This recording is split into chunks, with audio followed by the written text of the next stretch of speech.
The wonderful part about cargo is that it doesn't complain. Think about it. Okay. It's a passenger that doesn't complain. It'll go where you want it, you can put it where you want it, and it has a whole range of different issues, but it doesn't complain. No. With me is Kersti, Krepp, the Senior VP and Chief Management Officer at Polar. Cristina, Oñante, López de Letona. I apologize if I've got that VP Sustainability and Product at LATAM. And Gabriela Hiitola from Finnair Cargo. Yes. Right. We always think, I'm trying not to be rude here, but we always think of cargo to some extent as the Cinderella, in a sense, of the industry, because it hasn't got the glamour of the passengers and the first-class suites. No, it doesn't. And many think that I am working in a dingy warehouse. So. Are you? No. But cargo itself became such an important part of the pandemic, during the pandemic. So let's begin with each of you telling us a little bit about your, to start off with Finnair, it's belly cargo. Yes.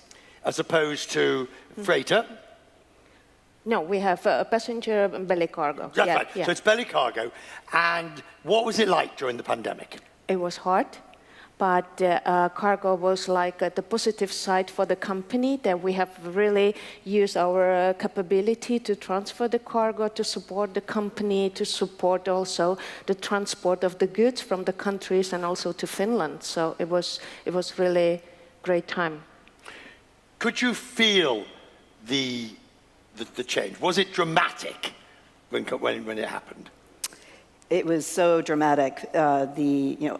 We do quite a substantial amount of trans-Pacific trade, and so the government regulations with respect to entry and exit and quarantine, it really tested our company's agility in terms of how to operate, how to schedule. We had to move crew changes from Hong Kong, for instance, to Korea. We couldn't crew change in our Shanghai operation any longer. So it was extraordinarily gratifying in certain ways because we knew we were saving lives by moving the goods that we were moving at the time.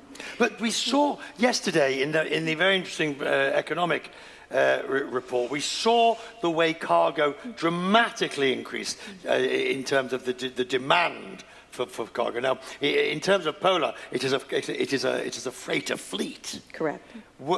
Could you feel that tsunami, if you will, of cargo coming towards you? No, absolutely. I mean, the passenger carriers had really pulled back, and so only freighters were really providing the vast majority of the capacity at the time. If I may, for us, the pandemic was also very challenging and thrilling. And we were not only using our freighters, we were using our passenger aircraft just for cargo. Now, did you convert the interior of the aircraft into freight? We did that too, but that was a different plan. For the pandemic, we used the passenger aircraft with the seats, and we actually did like seat containers, so we could put cargo on the seats, but we didn't convert the whole plane for the pandemic. Right, but you actually put the cargo in the aircraft? On the seats. They were very comfortable.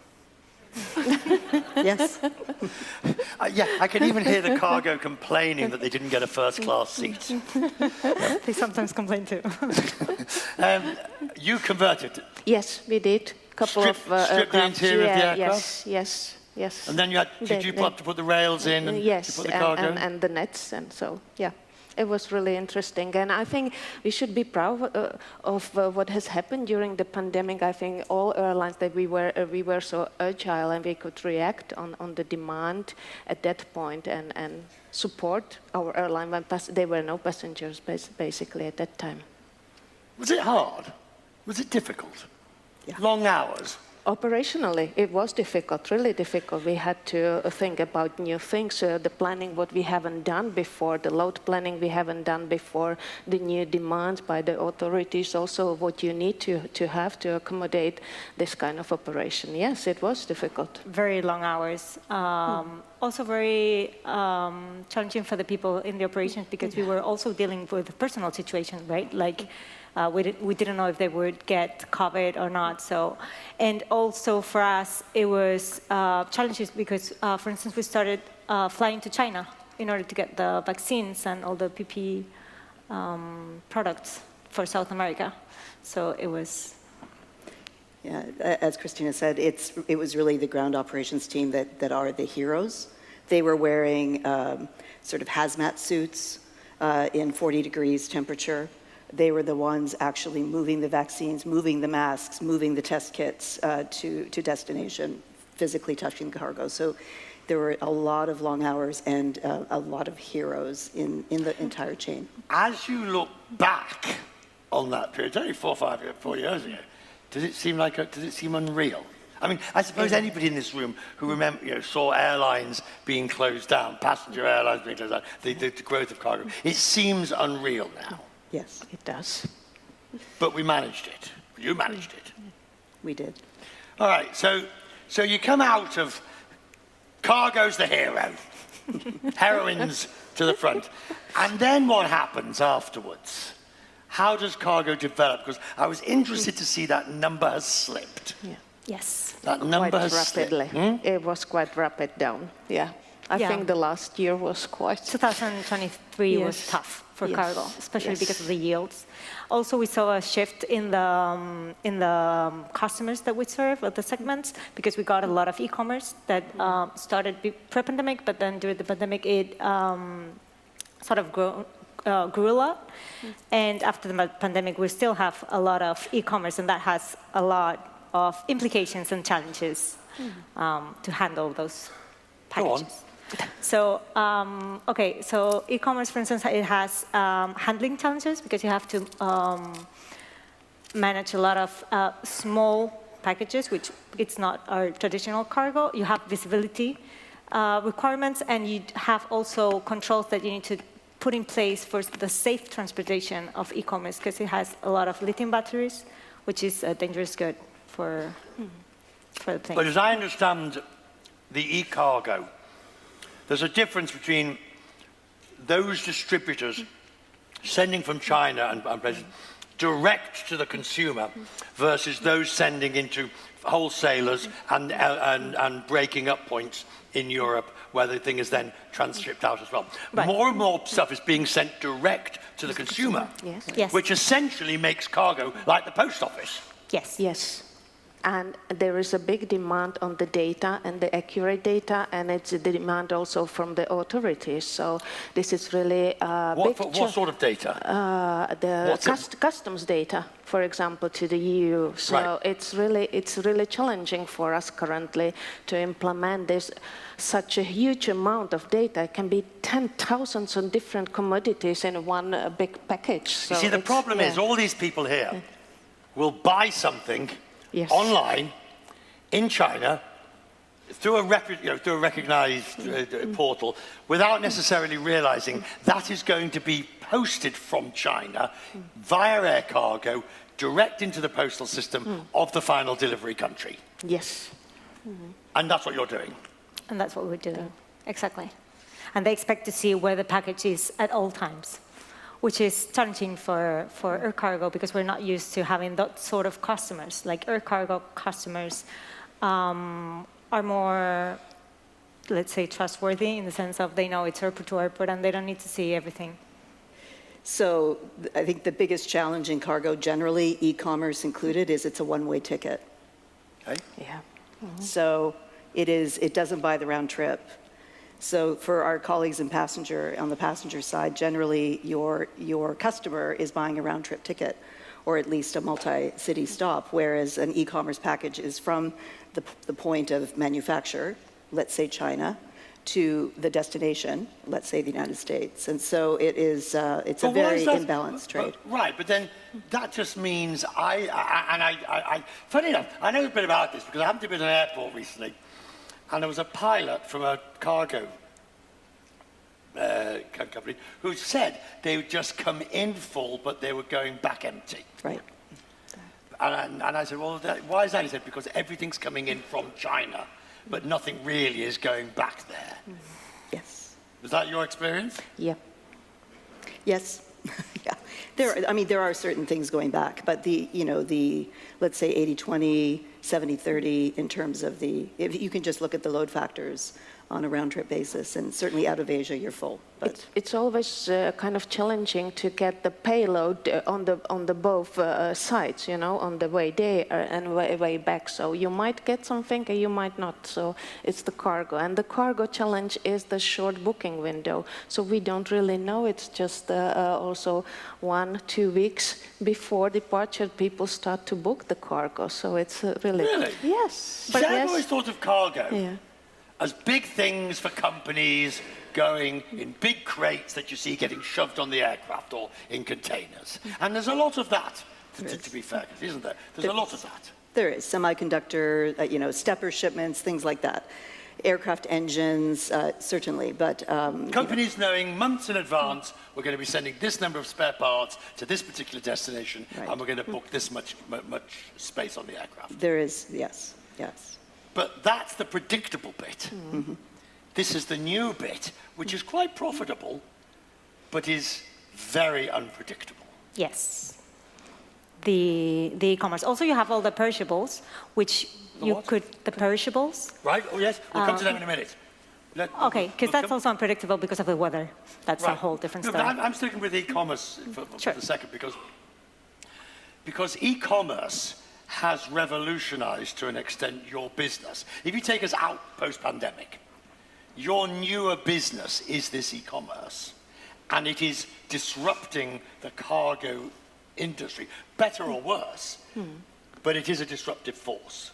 Yes, and I would say there are two trends that we should watch regarding e-commerce and the future volumes, which is recently the US, they just implemented stricter measures of inspecting the cargo because they're trying to look for counterfeit or copyright infringements, especially from China, and that's making the process a lot slower, so that might impact customer behavior. If you have to wait 3 weeks to get your good, maybe you just won't buy it online. And the second one is the de minimis, which is the limit of the value of the good that you're buying, that you don't have to pay tax. So, for instance, Brazil just changed its de minimis, and before up to $50, you didn't have to pay tax, and that incentivize the purchases. People just lie. That might be too. But now they have to pay tax. So that also might impact the volumes of e-commerce that we're seeing. How much more e-commerce can you carry? That's an interesting question. We don't really know how much e-commerce we're currently carrying. Yeah. How do you mean? Because it's difficult to identify the e-commerce. And you've got me here. The thing arrives. You know where it's come from. You know what's in it. But it comes consolidated. Yeah. So you don't really know if it's like an airway bill filled with individual packages, or if it's like a consolidated order. It's like all transported as a general cargo, so you don't really know exactly. Yeah. That's a huge challenge in the industry, to know how much e-commerce is there. Fascinating. Yeah. So the thing arrives, and you don't really know you know what's in it, Yeah. that it's not dangerous, but you don't really know what's in it. Well, if we check all the commodities, then yes, but can you define, is it e-commerce, is it from Temu, or it's a bit difficult.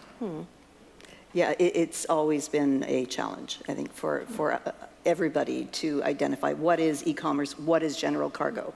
The two definitely commingle. Does it matter? It does, because they have different requirements. Yeah.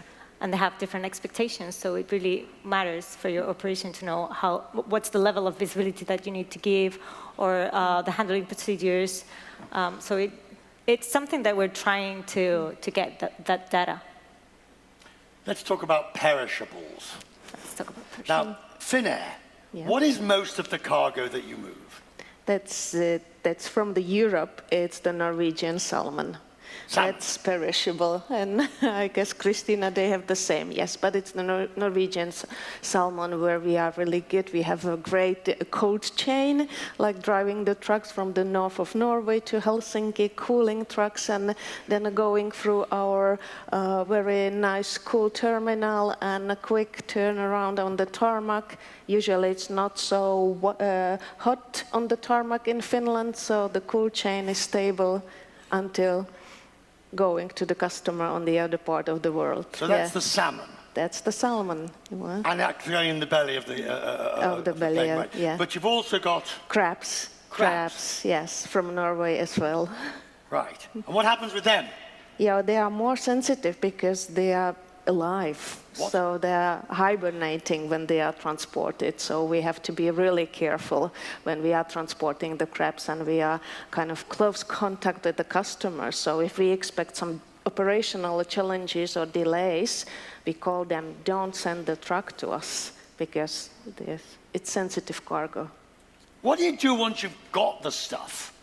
And I mean, because you're using belly cargo, and if a load of passengers turn up with more luggage, or that the weight balance because a particular distribution of passengers, what do you do then? Then we put the cargo on standby. What happens to the poor crabs? Yeah, it's like overbooking, but the crabs, they get a higher priority. And then I go to our OCC and say, you don't cancel this flight. No way. Would you offload passengers' baggage before crabs? Might be. We wouldn't. We wouldn't. Well, yeah, you're not moving crabs. What are you moving? Oh, well, we're moving a lot of things. So the main exports from South America is perishables. So mostly 50% of what we move is perishables. What sort of perishables? So from Chile, we moved salmon. The two main countries that export salmon is competing Finland and us. Chile. Sure, salmon's competing against yours. Yeah, Yes. Chilean's a little bit better, but that's okay. I'm not going there. We export asparagus from Peru. We export flowers from Colombia and Ecuador. To where? To the US and Europe, but mainly the US. Now, flowers Yes. is fascinating because they can wait a bit of time, can't they? They don't wilt too quickly. I mean, their shelf life is like 14 days from when they get cut to like the last day that they could be in, the vase at home. So they do have a short shelf life. And are you very aware of that? We are. When the flowers arrive? Yes. That actually you're eating into that lifetime of that commodity. Exactly. And temperature and humidity,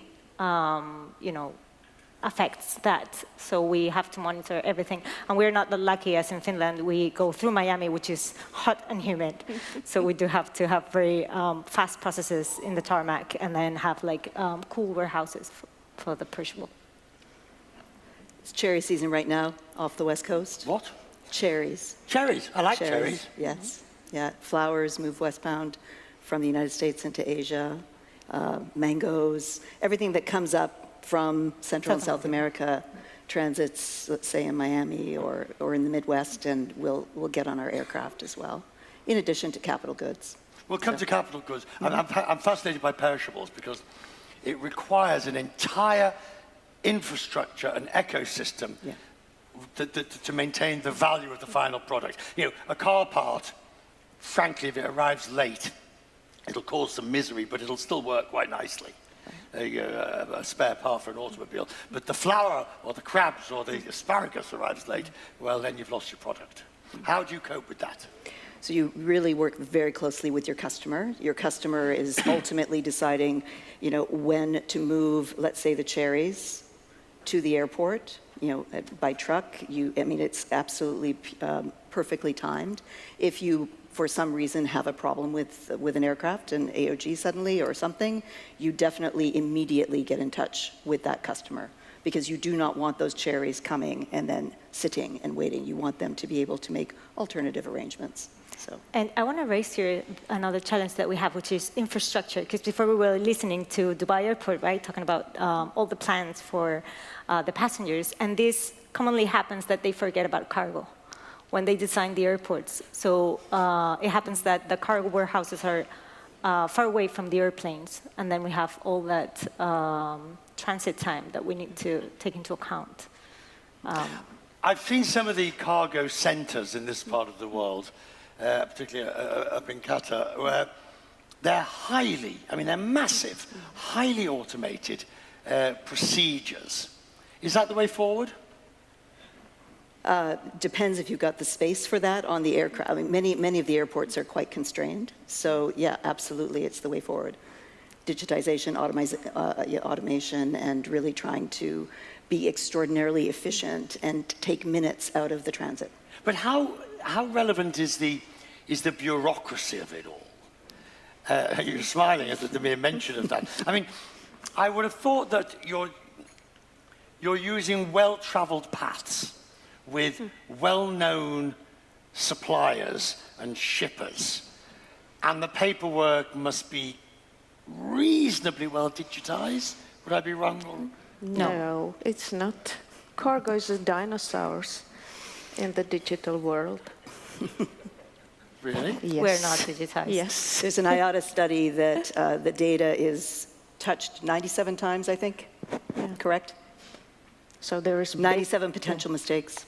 big demand to digitalize, to improve the data quality, to get one place where we can store the data and everybody would have the access to the same data. That's Right, but these are from, in most cases, I would think, you're dealing with suppliers who you deal with all the time, with routes that you deal with all the time, with products that you deal with all the time. You're looking at me as if I'm mad. You've got different governments with different regulations. So when a plane takes off, with one of your freighters takes off, it goes with masses of paper. Yes. Yes. And somebody actually looks at this paper. Yes. And somebody somewhere Yes. stamps it. Yes. yes. I don't know whether to laugh or cry at this point. Cry, yeah. So many years ago, I was telling you earlier, many years ago, there used to be, when you're a student, one of the cheap, quick ways to see the world, some of you may have done it, was a courier flight. Did anyone ever do one of those?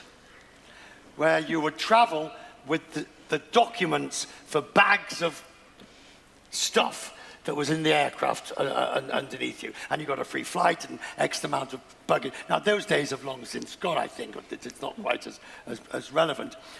But the growth of the industry, you would have thought, would have, by now, put in place more sophisticated processes. It would, but we would like to. But the problem is that the logistic chain is so scattered, and there are so many players in the chain, and not all the players are really ready to invest in the digitalization. They don't see the advantage of it, and so on. And so then the airline is alone there.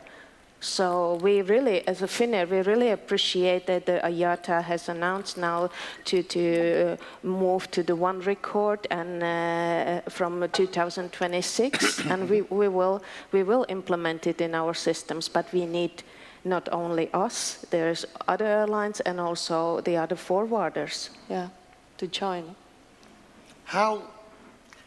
What do you need to make the process more simple? Either of you. I would say now it's a good momentum because recently all the airlines have been migrating their legacy systems to new systems. So that was a roadblock that we had before that we don't have anymore. What we need is alignment between the different stakeholders to make this a priority. I think IATA is pushing for that, the digital agenda. We just signed the IATA Digital Charter. So alignment, I would say. First of all. Paula, you're huge with the number of aircraft that's flying, the complexity of your route network. What is it you need?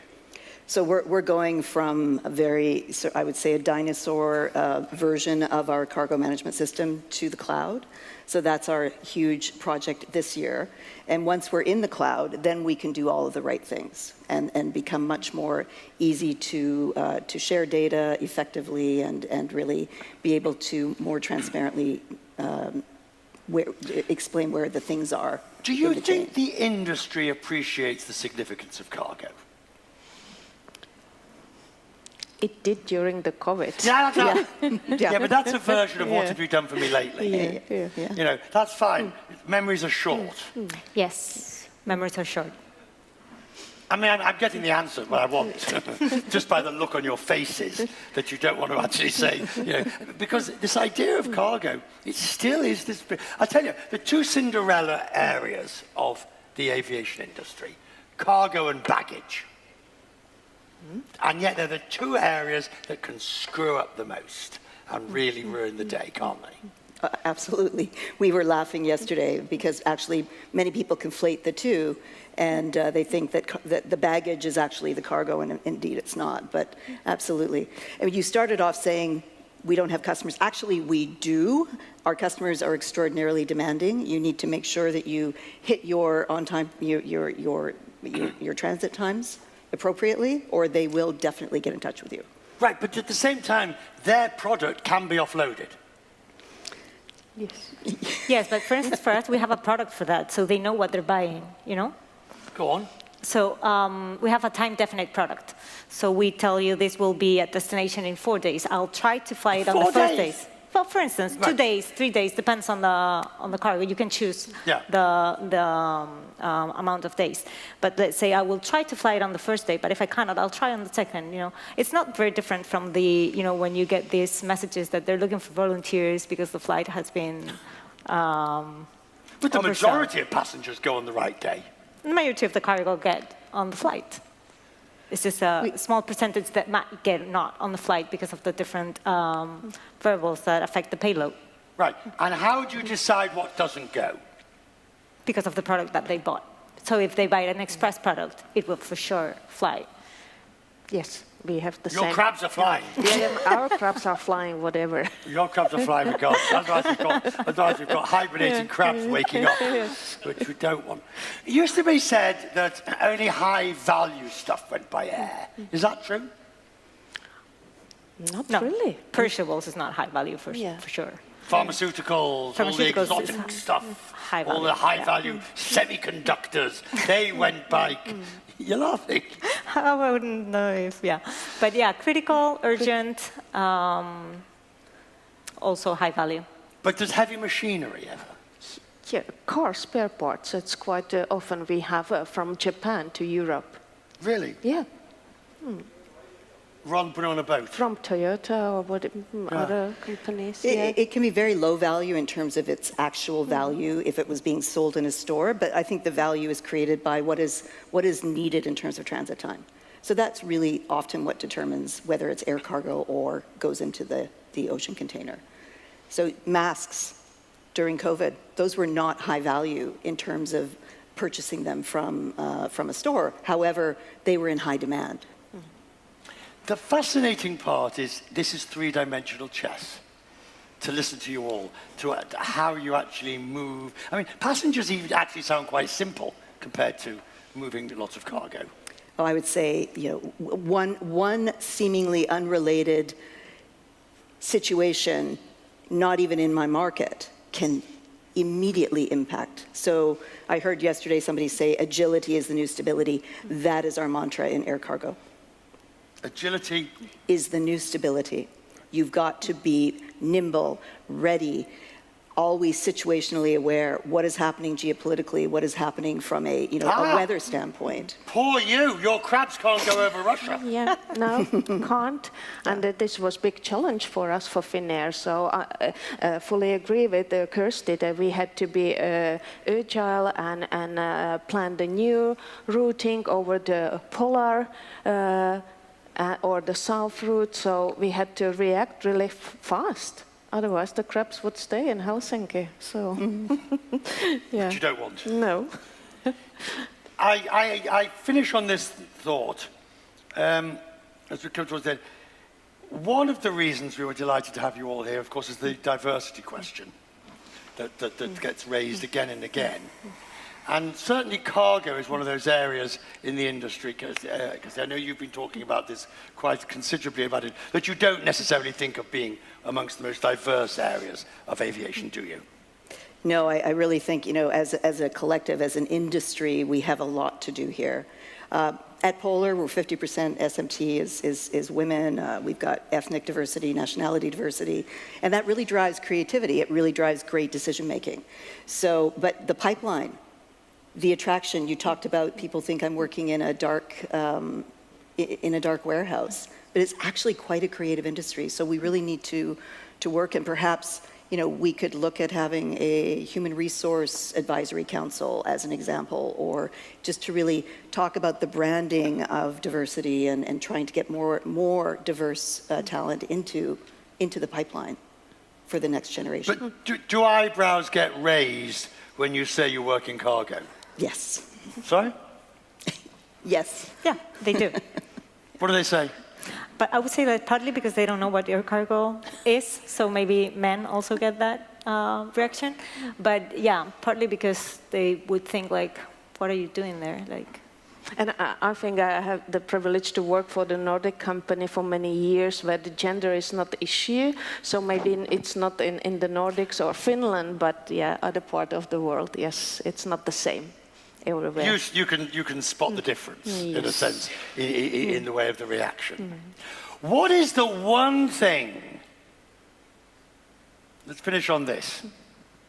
What is the one thing that will ruin your day when it comes to air cargo?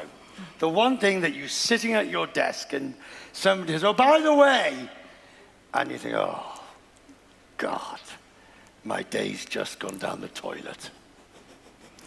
I'd say an aircraft delay, right? Without a quick recovery. I mean, you've just disappointed thousands of people because you didn't transport on time. So. But you don't see their faces. No. You don't see their faces like with passengers. No, but the team has got to be insanely customer-centric, insanely customer-focused to do this job well. And they have to go and see them and tell them about our whatever has happened, the situation. So that's the worst. For me, it would be to know about a decision made that has not taken into account the customer. So that would be like we're not going in the right direction. We're not getting anywhere. Yeah, disappointing our customers, that's the worst thing. So let's finish on a positive note. What's the best thing? What's the best thing that makes your heart rise? Cargo is so fascinating place to work, and I think there are so many opportunities to do new things and implement new things, and I have a nice, diverse group of people working with me, so that's really positive for me. Maybe like seeing the results of a new project, like for instance, during the pandemic, we had this Project Hope of transporting the vaccines. So when I saw that, now we have a huge challenge with sustainability. We've talked about that enough. So just seeing the results of something done. What really makes your day? Just knowing the impact of air cargo, it is saving lives. It is, it is really impacting the globe. And so that's what gets me up every day, gets me excited, and I love this industry. Yeah. You're fueling the global economy. Absolutely. Yeah. Where are the crabs? Hopefully on the way. They'll be delivered tomorrow afternoon, I'm told. Ladies and gentlemen, thank you very much. Air Cargo.